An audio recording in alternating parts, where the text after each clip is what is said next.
Sheikh chilli की कहानी बेगम के पैर।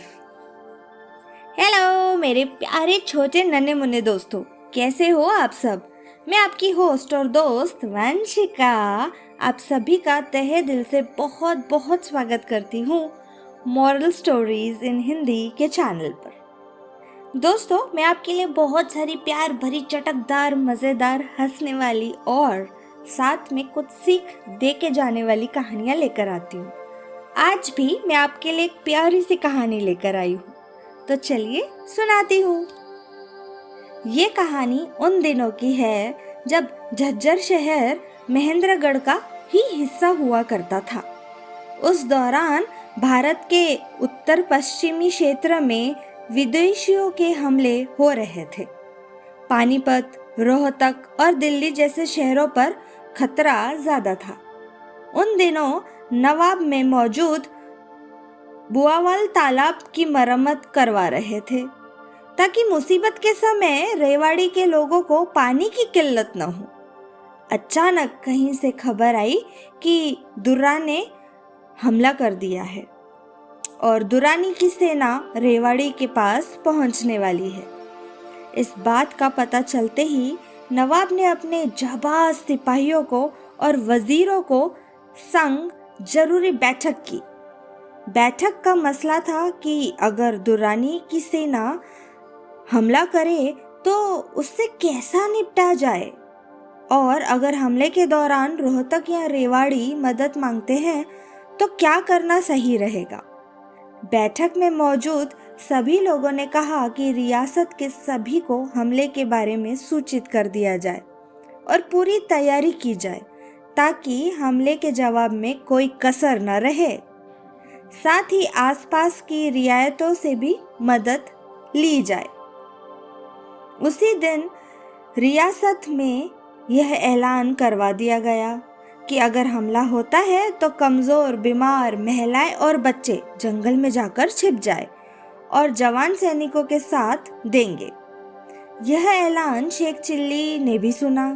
शेख चिल्ली थोड़ा परेशान हो गया क्योंकि उसकी बेगम थोड़ी मोटी थी। उसने सोचा कि अगर हमला हुआ तो उसकी बेगम जंगल तक कैसे पहुंचेगी। शेख चिल्ली के मन में अजीब अजीब से ख्याल आने लगे थे। तभी उसने खुद को रोका और खुद से कहा, मैं क्या बेकार की बातें सोच रहा हूँ। फिर उसने सोचा कि इस बार तो भारी मुसीबत आन पड़ी है, मैं अपनी जन्नत को इस तरह कुर्बान नहीं होने दे सकता। अचानक उसके मन में ख्याल आया कि कितना अच्छा हो अगर कहीं से उड़ने वाला कालीन मिल जाए। फिर उसने खुद से कहा, नवाब साहब ने तो मुझे घोड़ा दिया था, घोड़े की मदद से मैं बेगम की जान बचा सकता। दुरानी की सेना हाथ मलती रह जाएगी। तभी उसे ख्याल आया कि आखिर घोड़ा भी तो एक जानवर है, क्या वह मेरी बेगम का बोझ उठा पाएगा। कहीं बीच रास्ते में उसने दम तोड़ दिया तो तब क्या होगा। अगर उस वक्त बेगम दुश्मनों के हाथ लग गई तो उसकी जान कैसे बचेगी। माना बेगम के पिता ताकतवर सिपाही थे और अच्छी तलवारबाजी जानते थे, लेकिन बेगम को तो तलवार चलाने नहीं आती है। मेरी बेगम को तो बस जुबान चलाने आती है। कम से कम उनमें भी यह कला होती तो आज वो अपनी जान बचा पाती। इतने में शेख चिल्ली को ध्यान आया कि अगर बेगम को तलवार चलाने आती भी हो तो तलवार आएगी कहाँ से। अब अल्लाह मियाँ तलवार आसमान से टपका तो नहीं देंगे। किलो शेख चिल्ली कि बेगम इससे दुरानी की गर्दन काट देना। अगर ऐसा हो भी जाए तो बेगम सच में दुर्रानी की गर्दन काट डालेगी और उस दिन दुर्रानी की सेना में खौफ छा जाएगा। उसके सारे सिपाही मैदान छोड़कर भाग जाएंगे। ये सब होता देख नवाब चौंक जाएंगे और अपनी सेना से पूछेंगे कि आखिर यह चमत्कार किसने किया है। तब सेना उन्हें बताएगी कि एक मोटी औरत ने यह कारनामा किया है, उसने दुर्रानी की गर्दन काट दी है। उस मोटी औरत की वजह से ही हम बच पाए हैं।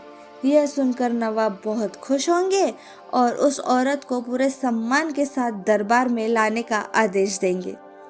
ये भी हो सकता है कि नवाब खुद बेगम की तलाश में निकले, जिस तरह बादशाह अकबर नंगे पांव वैष्णो देवी के दर्शन के लिए निकले थे।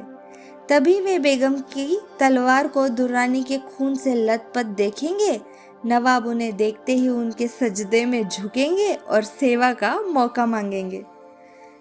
नवाब बेगम को पूरे सम्मान के साथ महल ले जाएंगे और बेगम के पैरों की धूल को अपने माथे से लगाएंगे। वे वहां मौजूद सभी को बेगम के पैर चूमने के लिए कहेंगे, यहाँ तक कि मुझे भी यह करने के लिए कहा जाएगा। भला मैं अपनी बेगम के पैर कैसे चूम सकता हूँ? इसलिए मैं साफ मना कर दूंगा। नवाब मुझ पर चिल्लाएंगे, लेकिन मैं बार बार मना कर दूंगा। इस पर नवाब गुस्सा हो जाएंगे और सिपाहियों से कहेंगे कि इसे जेल में डाल दो। इतने में धड़ाम से गिरने की आवाज हुई। शेख चिल्ली की आंखें खुली तो उसने देखा कि वह चारपाई से लुढ़क कर नीचे सब्जी काट रही बेगम के पैरों में जा गिर पड़ा है। उसके गिरते ही बेगम चिल्लाई, अच्छा हुआ किनारे गिरे, वरना तुम्हारी गर्दन शरीर से अलग हो जाती। शेख चिल्ली ने अपना माथा पकड़ लिया। अब उसे दुर्रानी के हमले से ज्यादा बेगम के पांव चूमने का डर सताने लगा था। मन में यही सवाल आ रहा था कि कहीं सच में ऐसा करना पड़ गया तो। दोस्तों, कहानी से क्या सीख मिली? कहानी से हमें ये सीख मिलती है कि ख्याली दुनिया बनाने से अच्छा है कि इंसान वर्तमान में जीना सीखे। सच है ना दोस्तों? बात कहाँ से कहाँ सोच ली शेख चिल्ली ने। इमेजिनेशन की वर्ल्ड में रहता था। बट आपको ऐसा नहीं करना है। आप जब तक मेहनत नहीं करोगे तब तक आप पास नहीं होंगे। आप ऐसे इमेजिन नहीं कर सकते कि हाँ मैंने थोड़ा सा लिख दिया, टीचर इम्प्रेस हो गई, टीचर ने मार्क्स दे दी ना। आपको मेहनत करनी है आज भी और जीवन में भी। जब तक मेहनत नहीं करोगे फल नहीं मिलेगा और वर्तमान में जीना है। अभी की परीक्षा की तैयारी अभी करनी है, अभी की होमवर्क की तैयारी अभी करनी है। चलो, अभी मैं फिर से मिलूंगी आपसे नेक्स्ट टाइम एक ऐसे ही कहानी के साथ। तब तक मेरी ये कहानी और उसकी दी गई सीख आप याद रखना और अपनी वंशिका को कमेंट्स करते रहना। ख्याली पुलाव में नहीं, सच में कमेंट्स करना, ठीक है? तो फिर मिलूंगी ऐसे ही अनोखी चटकदार कहानी के साथ। तब तक के लिए टेक केयर, बाय बाय।